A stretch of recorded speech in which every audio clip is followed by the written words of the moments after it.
రీసెంట్‌గా రిలీజ్ అయిన 'కల్కి 2898 ఏడీ' ప్రపంచవ్యాప్తంగా 900 కోట్ల రూపాయలకు పైగా గ్రాస్ ఆర్జించింది. ఇక తెలుగు రాష్ట్రాల్లోనైతే ఇప్పటివరకు ఈ సినిమా 130 కోట్ల రూపాయల షేర్ చూసింది. ఇంకా చెప్పాలంటే ప్రభాస్ గత చిత్రం 'సలార్' లైఫ్ టైమ్ షేర్‌ని కేవలం 10 రోజుల్లో అధిగమించింది 'కల్కి'. ఫుల్ రన్‌లో ఈ సినిమా 150 కోట్ల షేర్ రాబట్టే అవకాశం ఉందని ట్రేడ్ టాక్. అయితే ఇంతవరకు వచ్చింది ఆ పై రాబోయే మొత్తం లెక్కలు చూసుకున్నా 'కల్కి'ది తెలుగు రాష్ట్రాల్లో టాప్ 3 ప్లేసే. 127 కోట్ల షేర్తో ఉన్న 'సలార్'ది 4వ స్థానం.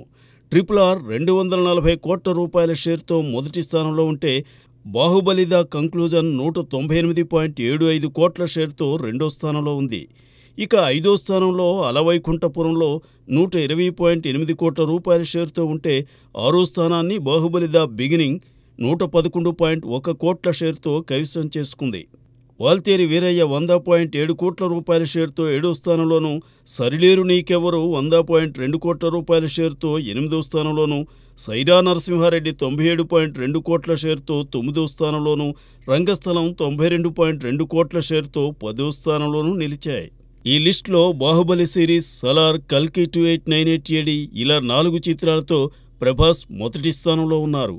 ఆపై 'వాల్తేరు వీరయ్య', 'సైరా'తో చిరంజీవి, 'RRR', 'రంగస్థలం'తో రామ్ చరణ్ రెండే సినిమాలతో ద్వితీయ స్థానంలో ఉన్నారు. అదేవిధంగా 'RRR'తో ఎన్టీఆర్, 'అలవైకుంఠపురం'తో అల్లు అర్జున్, 'సరిలేరు నీకెవ్వరు'తో మహేష్ బాబు ఒక్కొక్క చిత్రంతో తదుపరి స్థానాల్లో ఉన్నారు. ఇక దర్శకుల విషయానికి వస్తే రాజమౌళి 3 చిత్రాలతో టాప్ 10లో మొదటి స్థానంలో నిలిచారు.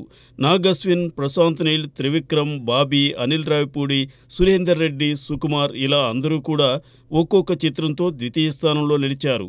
మరి మున్ముందు ఎవరెవరి స్థానాలు ఎలా ఉంటాయో చూడాలి.